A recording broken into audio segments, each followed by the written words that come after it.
Good evening and welcome to Goldie Beacom College's second Startup Grind event. Startup Grind is an independent startup community connecting over 1 million entrepreneurs from around the world to share their ideas and pool their collective visions.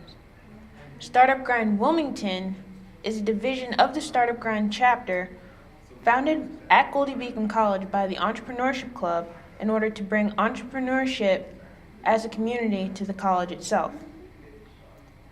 I would like to introduce our interviewer and interviewee, Jalen King and Garry Johnson.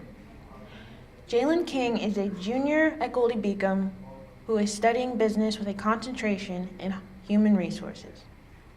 Our interviewee, Garry Johnson, is the founder of several startups in the Wilmington area, and he is willing to work with entrepreneurs of all kinds so that he may provide any and all possible help and interest that he may find with any of their ideas that they may have. Without further ado, I'd like to welcome Jalen and Garry.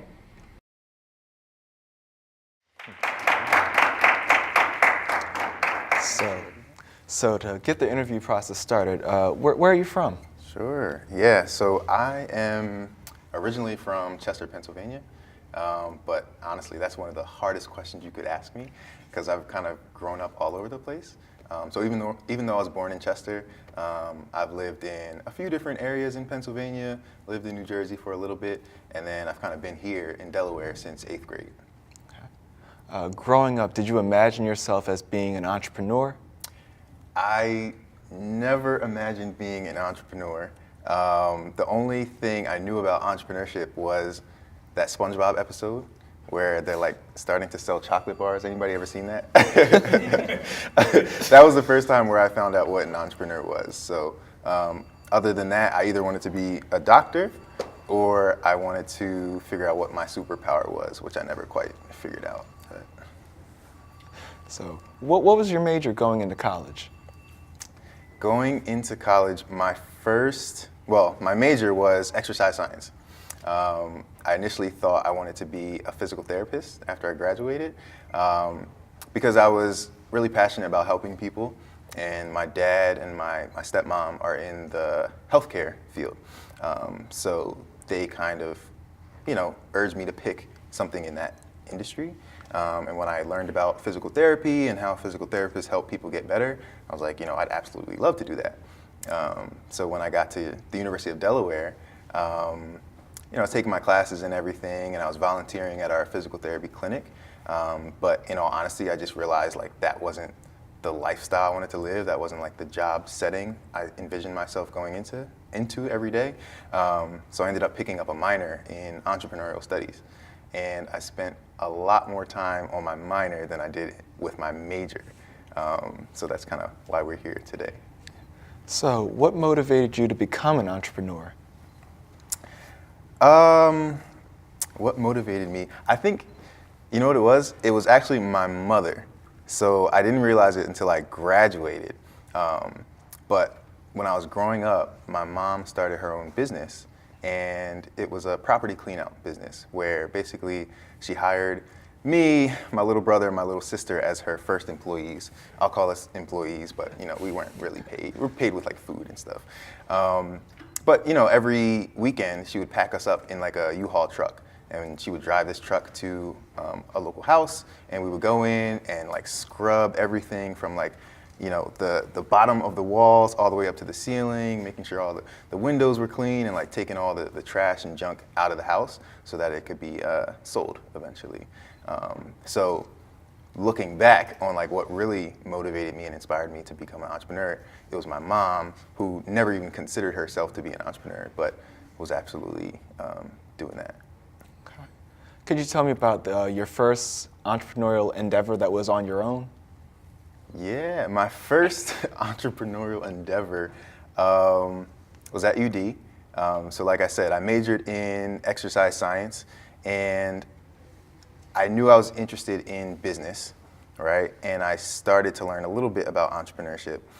So I tried to tie the two things together. So I started developing a philanthropic fitness app, which was called Goodfoot. And Goodfoot was a platform where basically, say you and I wanted to challenge each other to run a mile, right?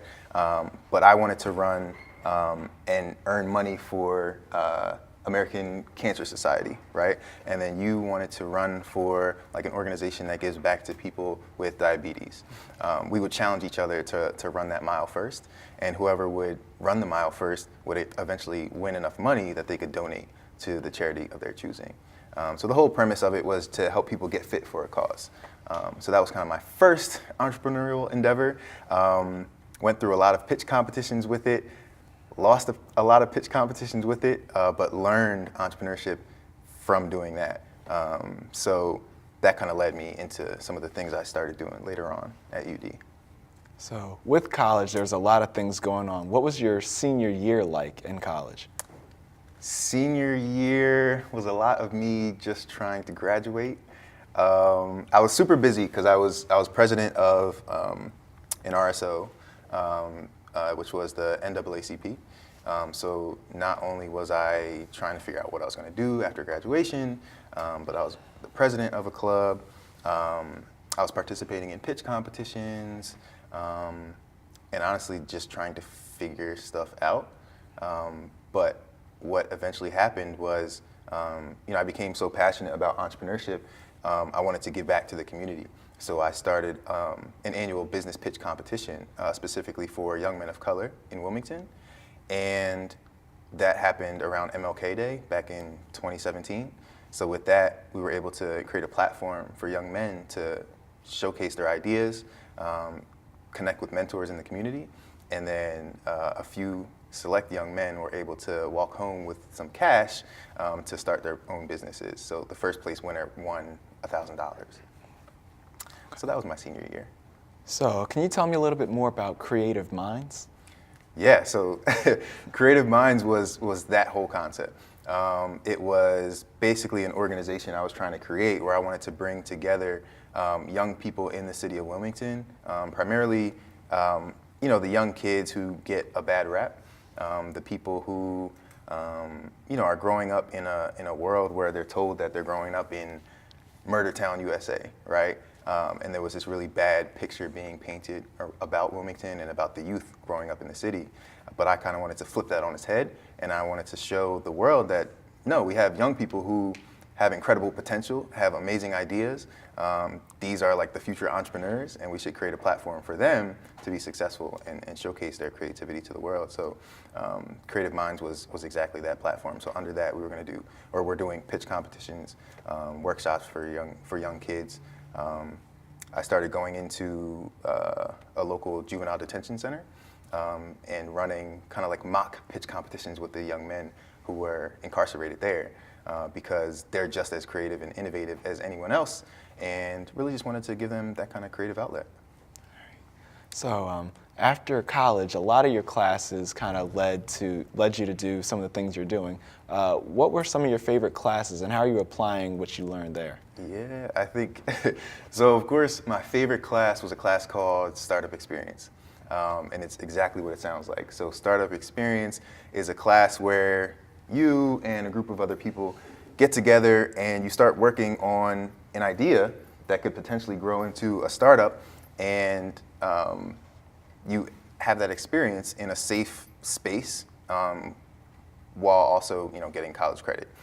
So basically, in that class is where I started working with a team where we started designing functional and fashionable clothing for children with disabilities, because we identified that that was a problem that we didn't necessarily know was a problem before that class.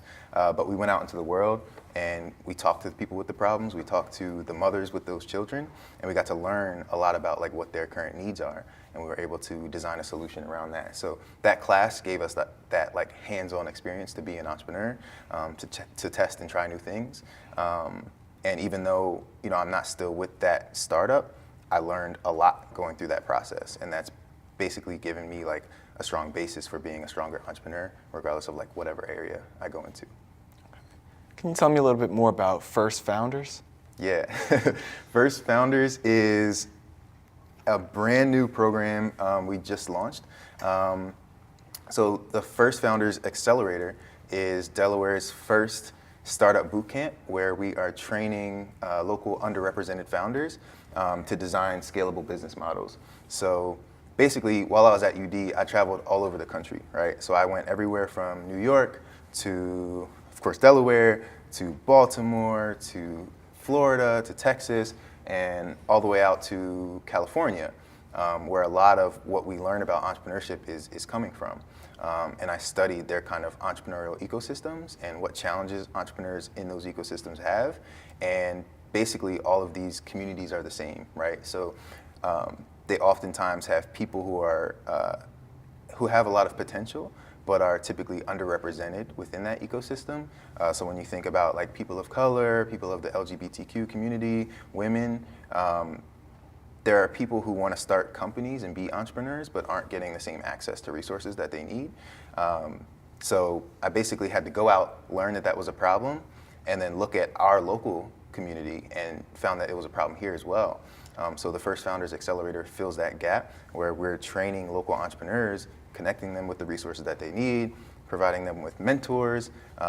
They get kind of like a small seed investment, their first investment, where they're able to actually go out, prototype their ideas, do what's called customer discovery, and validate their assumptions. And then we want to be able to play a role in their long-term success. So we're kind of helping push them out into the world and helping them get into other more advanced accelerators or the launch of their companies or whatever success is for them. You mentioned challenges. What are some challenges you yourself are facing as an entrepreneur? That's a good question. Because, as entrepreneurs, there are challenges every day, right?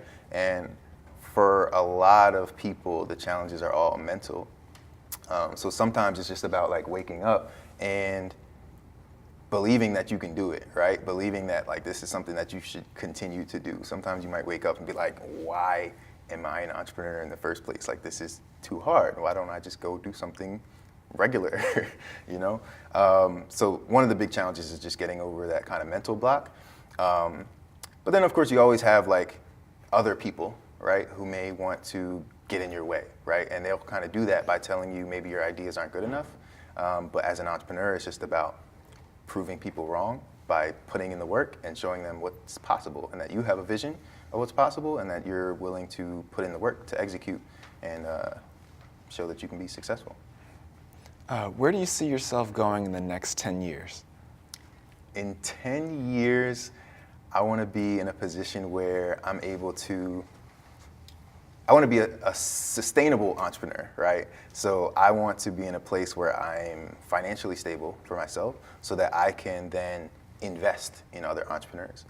So I do a lot of creating platforms and opportunities for others, but access to capital is a really big barrier for entrepreneurs as well, especially underrepresented founders.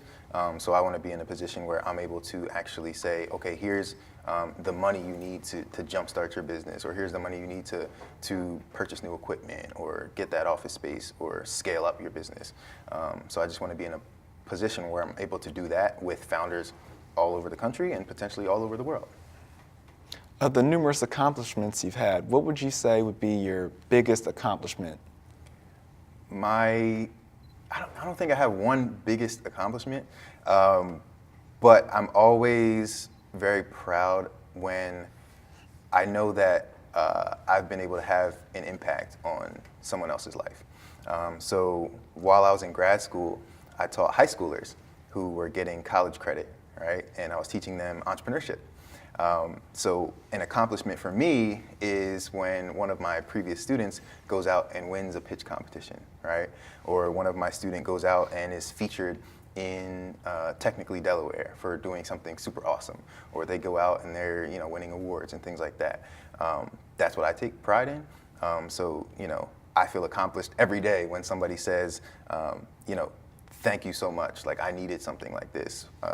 Something where the mother of a young kid who signed up for my pitch competition asks me to be the mentor of their child. That's an accomplishment to me.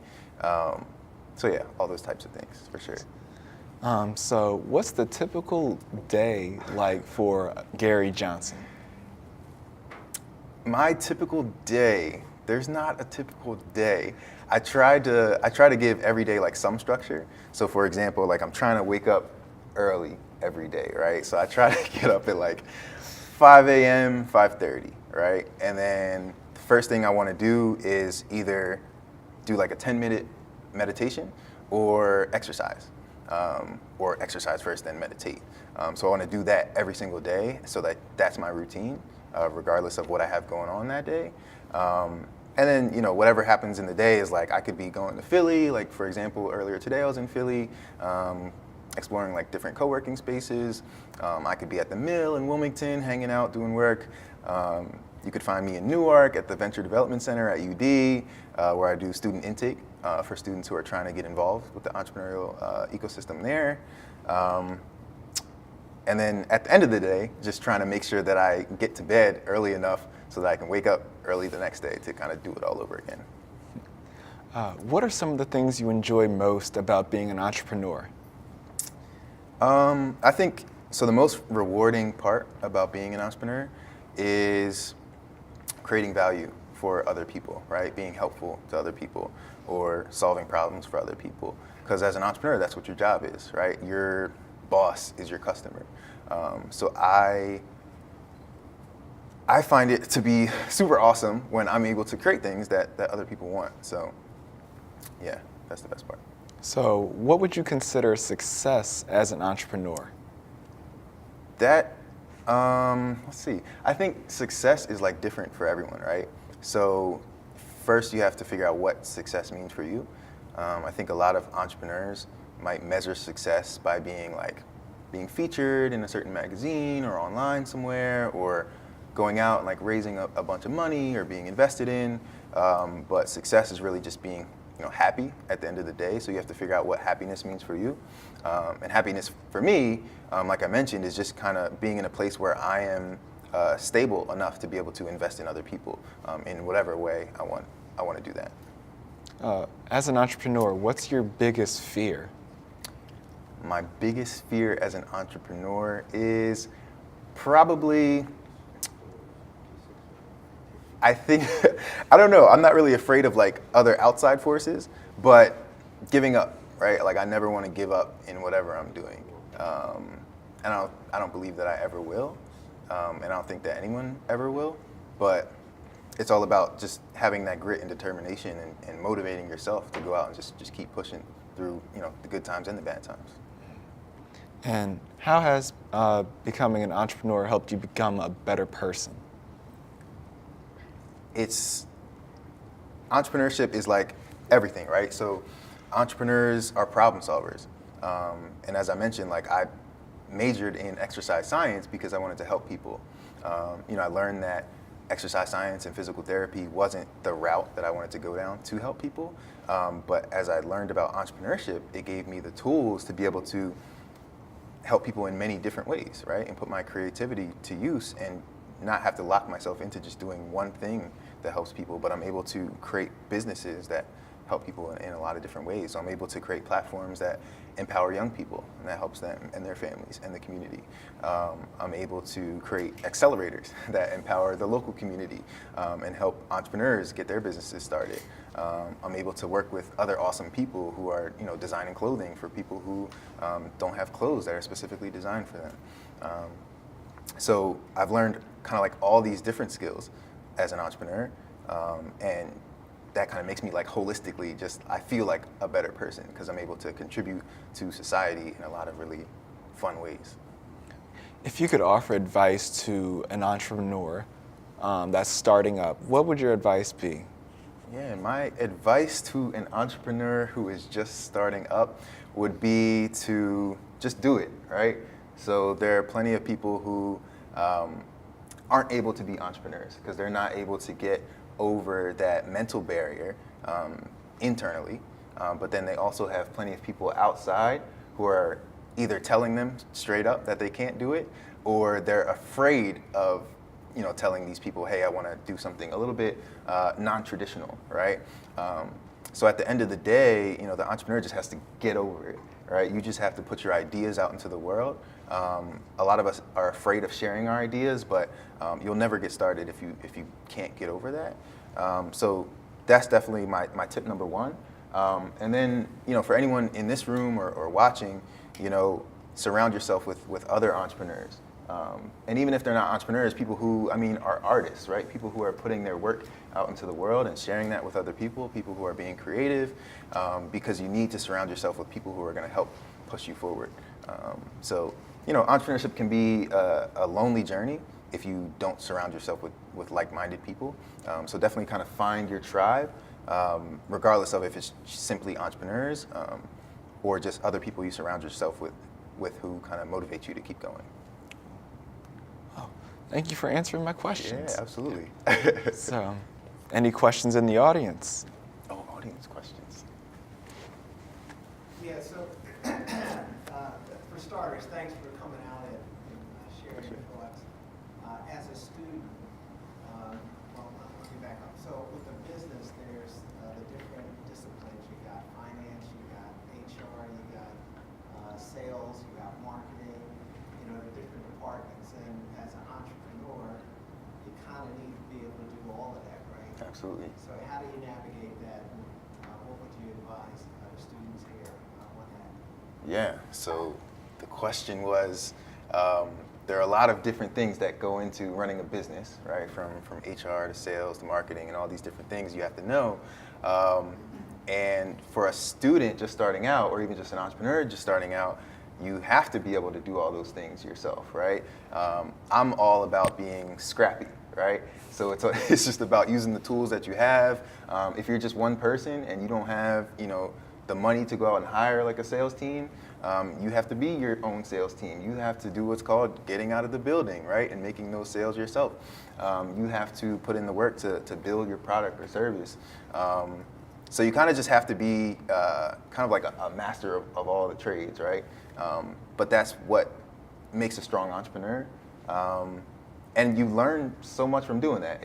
If you go to college and you just study marketing, right? You might just know marketing, but if you become an entrepreneur with a strong focus in marketing, right? That'll be your superpower, but you're gonna learn all these other areas as well. So definitely don't just like box yourself into whatever your major is. Just go out and kind of learn a little bit of everything. Thanks for that question. Thank you. I've just got a quick question. Are you good? Do you plan on at any point leaving like the East Coast and like trying to progress maybe in over on the West Coast or even internationally, trying to share what you do on a broader scale? Yeah. So I would love to be able to scale up and travel all over the world. I've traveled all over the country. And I actually just recently graduated from a training program where I was one of 50 entrepreneurs from around the world, being taught by some of the top investors and entrepreneurs in how to build a scalable business. So that kind of opened my eyes to what people all over the world are building and designing. So now I'm like, I want to go to Brazil, right, and see what their startup culture is like. Actually, just yesterday, I applied to an accelerator that's based in Australia. So I'm not afraid to just apply and put myself out there to try other things. So even if I don't get into like a certain program, I'm very much interested in being able to travel and just experience other cultures and how they apply their cultures to entrepreneurship. Awesome. Thank you. Yeah, thank you. Anyone else? Yeah. It's kind of a two-part question. How vital is self-care to an entrepreneur, and if you don't mind sharing like your self-care routine you have? Yeah. The question is about self-care and how vital that is to an entrepreneur. Super important. Super important. I think entrepreneurs are more susceptible to depression. So you have to be able to take care of yourself mentally, for sure, physically as well. So like I said, I try to exercise as much as I can, at least 5 days a week. Do I do that every single day? No, but it's on my schedule. I'm now a fan of like meditation, right? So a year ago, if you asked me like, would you like to try meditating? I'd probably look at you crazy. But I started using the Headspace app, which is super cool. You should definitely check it out if you're interested in learning how to meditate. It walks you through the process, and I'm not being paid by them to say that, but check out Headspace. But definitely, so meditation, I try to set aside at least 10 minutes a day where I'm just, thinking, right? Or not thinking. A lot of times you have so much going on in your head, you need to clear that space up. So meditation is kind of a time to do that, or it's a time to kind of get into some deep thought and really just focus on one specific area. So meditation is big for me, exercise as well, but you just have to figure out what's right for you, right? Whatever takes you out of that like work mode, so you can just enjoy life, because you will definitely burn yourself out if you are just working all the time, and that's not good for anyone. So thank you for that. So you mentioned that you had done a lot of pitches for an entrepreneurship major who's gearing up to present business model canvas and business plan. What is your best advice for that? Yeah, well, that's awesome that you have a business model canvas to start, because a lot of people don't even know what that is. So in my accelerator, we're breaking that down for a lot of people. So congrats to you on building that out. And then also in regards to your pitch, you really just have to learn that like everything is a stage, right? So when you're on the stage, you're performing, and your job as the entrepreneur pitching your startup or business idea is to persuade the people who are listening that your idea is good enough, right? Or that it's gonna make money, or that it's gonna make an impact, or whatever your business is designed to do. You have to convince the people who you're pitching to that it's gonna do that. So for me, I have to practice a whole lot. I will stand in front of a mirror and practice to myself. I literally, when I was a senior at UD, I was preparing for a pitch competition, and I stayed up all night on campus, literally until 5 a.m. in the morning, practicing my pitch. At like midnight, the night before the pitch, I changed my whole script. So I don't recommend that you do that, because then I did not have anything memorized for the pitch. But at the end of the day, when the pitch came around and I'm on this huge stage and everyone's listening to me, I get up on the stage and I forget everything I'm supposed to say. And I then just had to be authentic and just true to myself and just convey how much I just believed in what I was doing. And I think that was the strongest thing I could have done. And that pitch got me into grad school. So you kind of never know how things are going to work out. I didn't win the pitch. I probably didn't even place in the top, whatever the number of pitches were. I was definitely like dead last, but I walked off the stage kind of like just sad, and I just wanted to hide for the next week and not show my face to anyone. But the director of the Horn Entrepreneurship Program at UD came up to me and said, "Hey, I want to talk to you about grad school and a job." So with that, I ended up going through the grad program, studying entrepreneurship. I have my master's degree now. I was also able to teach entrepreneurship and create a lot of opportunities for other people too. So just whatever you do, whatever you're pitching, just be authentic, definitely believe in yourself, and you'll be successful. Yeah, you got this. Any other questions? Yeah. What are some challenges that you faced building up your company, and how did you plan to overcome those challenges? Yeah, for me, I do a lot just like by myself. So one of my challenges is going from being what's called a solopreneur, right, by myself, to understanding how to work with a team and building like the right team. So I had to learn that I have weaknesses, right? I have blind spots, and I had to go out and find people who have those strengths that I currently don't have. So I have to go to events and things like this, surround myself with other, people who are either entrepreneurs or interested in business or have certain areas of expertise, and just talking like we're doing right now, right? Okay. And just kind of sharing what I'm passionate about, and that's how I've been able to meet like business partners, right? People who want to start working together on a startup or a project. So yeah, that's one of my, and still one of my biggest challenges. Like I still just do a lot by myself, so I just have to get over it and ask for help a lot, right? And try to bring in people who can help me succeed as well. So we work together. Yeah. Got one more question. Okay. I've worked with lots of entrepreneurs, and I find that they're always learning, always evolving. So my question for you is, what was the last book you read? Oh wow, the last book I read. The last full book I read, I just reread it again, but it's called The Lean Startup. So it breaks down what's called lean methodology, which is all about basically, as an entrepreneur, testing your ideas very quickly, right, and efficiently. So regardless of what you want to do, whatever you want your company to be in the long run, how can you get it out into the world right now, test your assumptions, basically as an entrepreneur, act like a scientist, where you're applying the scientific method, where you're testing and learning and iterating. And as I said earlier, like sometimes something catches on fire. Some people will call that a failure, right? But a scientist learns from that mistake. You know, maybe something beautiful came from that unexpected occurrence, right? And you have to learn how to take that and incorporate that into your business. So definitely check out the Lean Startup. I forget the author's name right now, but it's kind of like one of those legendary books, at least just to get started. So if you're just interested in entrepreneurship or like startups in general, that's a good one to check out.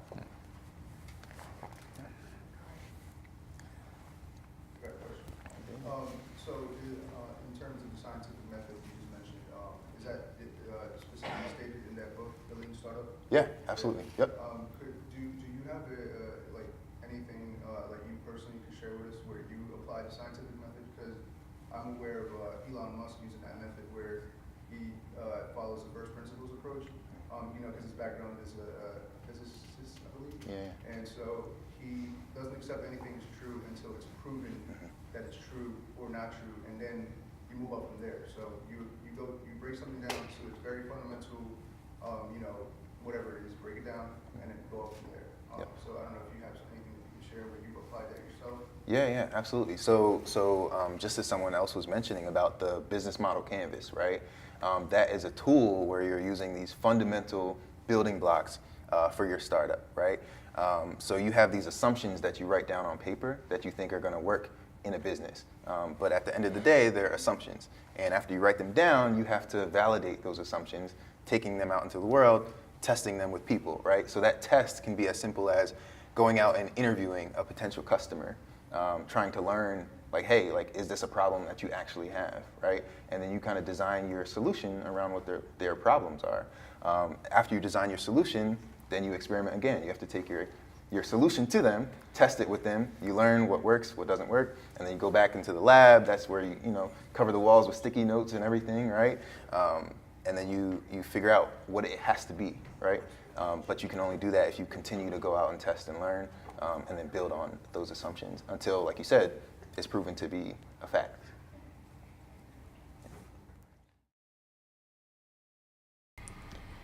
Thank you, Jalen and Gary.